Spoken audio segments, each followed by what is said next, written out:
Hürmetli vatandaş, bugünkü vaziyetimiz ve bugünkü lüksimiz, lüksiye de size gacırız.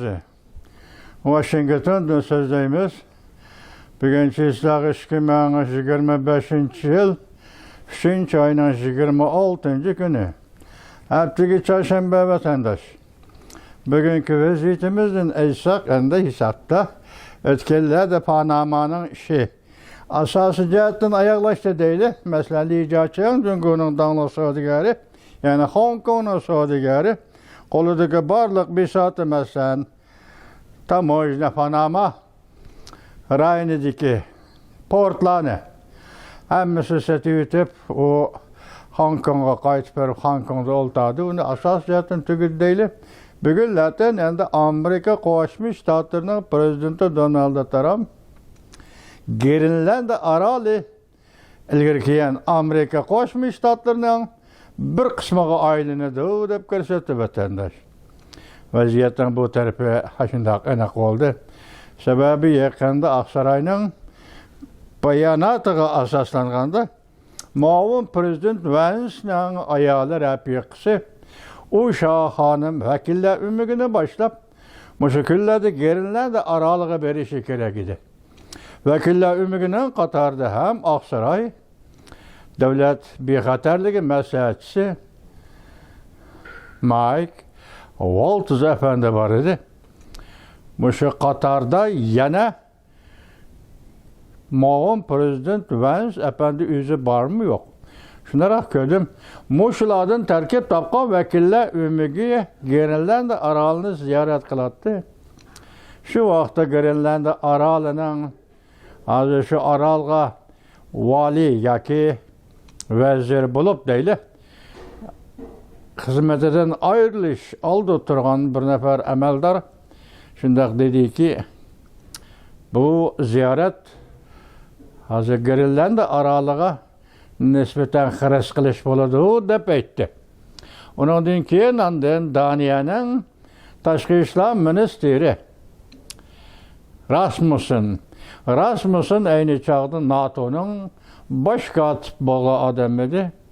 O kişi o şunak mülayim gep kıptı, nime depti deseniz bu bir hürmetsizlik depti.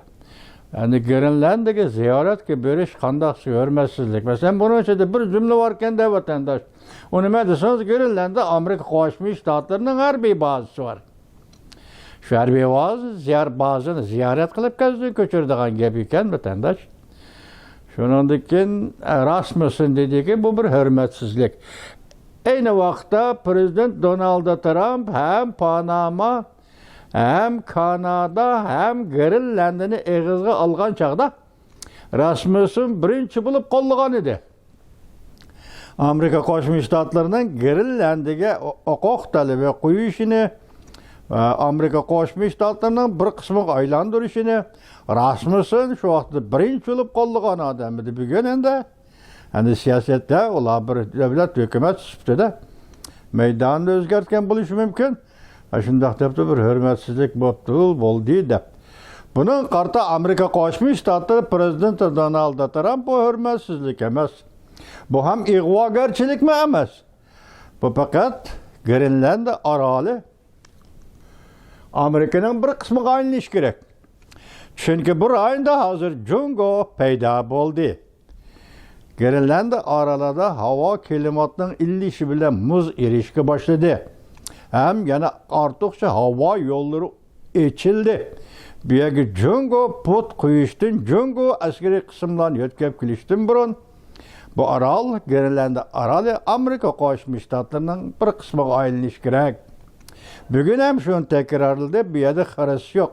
Ya bir yerde igvagarçılık kılgan iş yok. Şart şu ki, Gerinlanda aralı Amerika Koşmuş Ştatlarının bir kısmı ayrılış gerek. Ondan ahırda haber yazıcılarının koşup koygan bir cümle sözü de hazır bu ayında Rusya peyda boldu. Rusya parxotları peyda boldu. Jungo parxotları peyda boldu. Hatta Jungo 2018 yılı alaydı hüccet ve siyaset çıkarıp şundak degen iken ameliyatı Jungo bu Gerinlanda aralıya şimali kutup devleti emas. u yaqin turadiganmi davlat emas. 2018-yili Jungo hujjat chiqarib, siyosat chiqarib, Jungo Shimoliy Qutb davlati degan hukmni o'tirib qo'ygan ekan. Buni da mana buni ig'vogarchilik desa bo'ladi. Shimoliy Qutb hozir Rossiya paydo bo'ldi deydi ayni chaqda. Undan keyin Shimoliy Qutb bu Amerika diqqat qilib kelayotgan rayon deyli. Mushundaq vaqtda o'tirib chiqib 2018-yili biz ham Jungoliklar ham Shimoliy Qutb davlati bo'lamiz deb jakarlashning o'zi bu ortiqcha ig'vogarchilik deb mana bundaq narsani aytamiz vatandosh. Shundaq degan ekan, bugun endi ochiq aytib Amerika Qo'shma Shtatlari amaldoridir bu yerda Rossiya bilan Jungo paydo bo'ldi. Shu Grenlandiya oroli Amerikaning bir qismiga aylanishi kerak deb ko'rsatdi vatandosh. Endi bu xabardan keyin sizlarga qo'ydigan, ya'ni so'zlaydigan yana bir ishlaymiz mundaqlik şey edi. Bunun mavzusi mundaq edi. Oxirida tunigan bu leksiyaning eng oxirgi bir jumlasini aytib berdim men sizlarga. Buning mavzusini anglanqani. 6-oyda Prezident Donald Trump bilan Xi Jinping ko'rishdi. Xi Jinping Prezident Trumpdan talab qiladigan nurg'un ishlar bor deb ko'rsatdi. Mavzuli xabar 3-oyning 24-kuni bilan beti e'lon qilindi. Xabarning boshida nima desiniz? Masalan, Prezident Donald Trump qasam berib vazifa o'tash uchun Oq saroyga kirgan paytlarda Jungoda ochilgan ishga qurultay, siyosiy kengashning qurultayi, xalq vakillar qurultayining qurultayi deganda apala degandek ya tartib ya intizomni ta'kidlamagan ahvolda. Garchi a'zolar, masalan, siyosiy kengashning a'zolari, qurultayning a'zolari nihoyat jiddiy bo'lsin, ular tövende yuqorida keldigan odamlar ular shu jiddiy o'ltirib berib, ba'zida xolmaganda uxlab berib, oxirlashtirgan qurultaylar bu. Biroq bu qurultayda tutamg'i chiqadigan hech qanday gap yo'q vatandosh. Tutamg'i chiqadigan hech qanday gap yo'q. Buningda alohida ta'kidlagan bir narsa nima desangiz, bu qurultayga qo'yilgan bir fikr, masalan, mudofaa, davlat ichida mudofaa, umumiylik taqobil turish, ya'ni ichki tashqi vaziyatning o'zgarishi, umumiylik taqobil turish. Masalan, davlatning ichida zo'r voqealar yuz beradigan bo'lsa, taqobil turish. Buningda gap nima desangiz, taqobil turish partiya, kompartiya hukmronligini saqlab qolish, partiyaning hukumatga, davlatga, jamiyatga hukmronlik qilishini davomlashtirish. Buning uchun buni saqlab qolish uchun bir loyiha o'tirib qo'yib, buni siyosiy kengashning qurultayi, xalq vakillar qurultayi o'tirib tasdiqlagan gap vatandosh.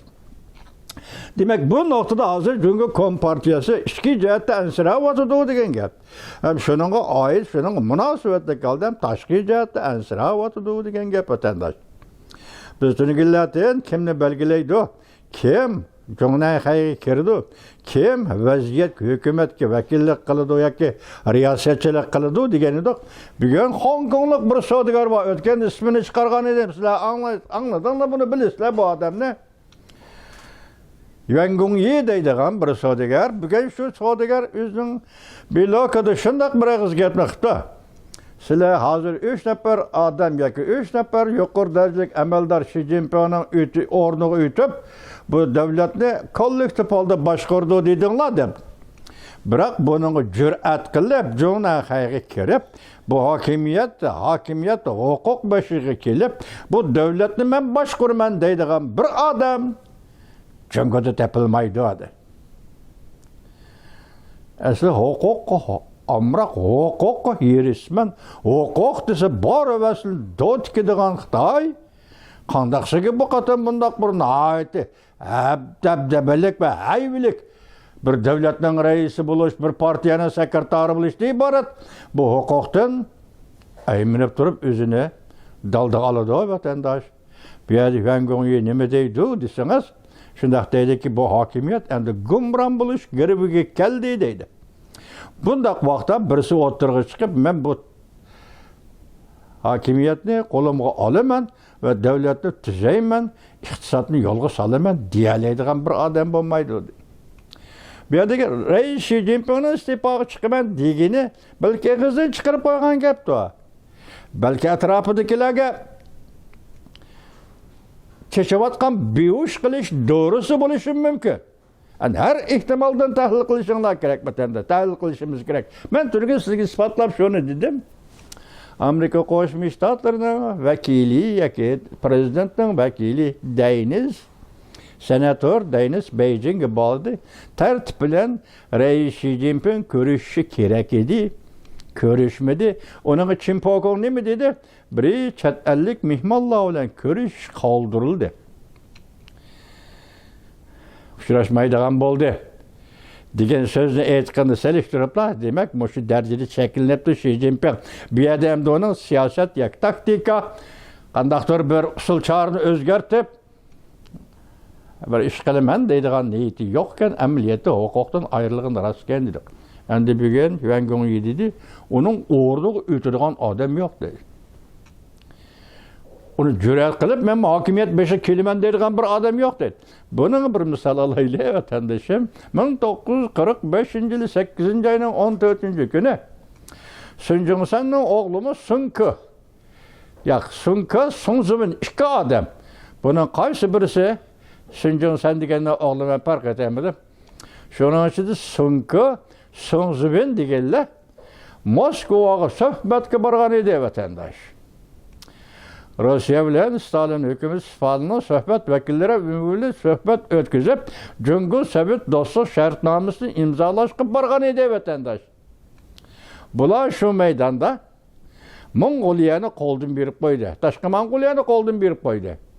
Tashqi Mong'oliyani qo'ldan berib qo'yib, hujjat tuzishga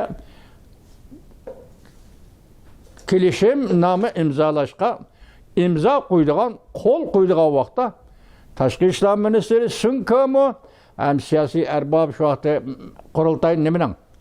San Jingyanning Gomindan San Jingyanning boshlig'i qaysi? Sun Zibin ikkilisi Moskvadagi suhbatlash jarayonini va kelishimga imzo qo'yish protsessini tashlab o'tib, har ikkisi Chongqingga Gomindan hukumat o'ltirgan Chongqing shahriga qaytib keldi vatandosh.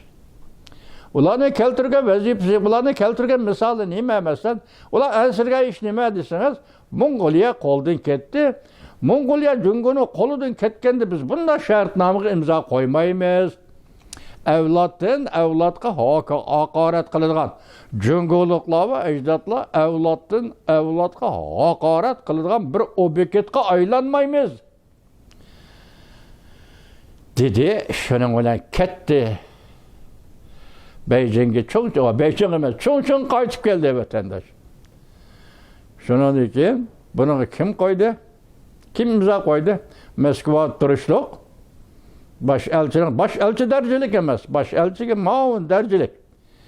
Ya'ni bir Xitoy ismimdan chiqdi, kechiringlar.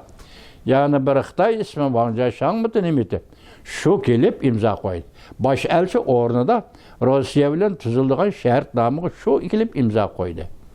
Bu vaqtda Jiang Zemin'i aldıratgan bir kishi, Kuomintang partiyasining generali, Jiang Zemin'in eng ishonchli odami, He Yunchen degan general Jiang Zemin'i aldıratdi. Sen agar buni tez arada imzo qo'ymaydigan bo'lsang, masalan, Tashqi Mong'oliyani berib o'taman, Rossiya sana bo'ldi, men imzo qo'ydim demaydigan bo'lsang, Xinjiang qo'ldan ketadi dedi. Xinjiang qo'ldan ketadi dedi, qo'rqatdi. Shuning bilan Jiang Zemin oxir bu shartnomaga imzo qo'yishga ma'qul bo'ldi. Imzo qo'ydigan kishilar asli qoida bo'yicha yoki Sun Ke yoki Sun Zibin diplomat. Kuomintangning diplomatlari qo'l qo'yish kerak vatandosh. Ular qo'l qo'yishdan qo'sh sabab nima? Mong'oliya ketdi. Mong'oliyaning hozirgi holda saqlash degan so'z bilan shartnomada Mong'oliya qo'ldan chiqdi. Tashqi Mong'oliya qo'ldan chiqib ketdi. Endi hozir Jungo Kompartiyasi, Shi Jinping hukumati, ya'ni shundoq bir ishga duch kelyapti qandoq bilgan olmaydi vatandosh. Ular o'zlamagan ekan. Bu narsani o'tirib chiqmagan ekan, buni bilmaysiz. Hazır bu kişi istifaga tayyorlandi deydi. Uning o'rniga avval 3 gruppa, 3 odamni bir gruppa qilib ularni ko'rsatdi deydi.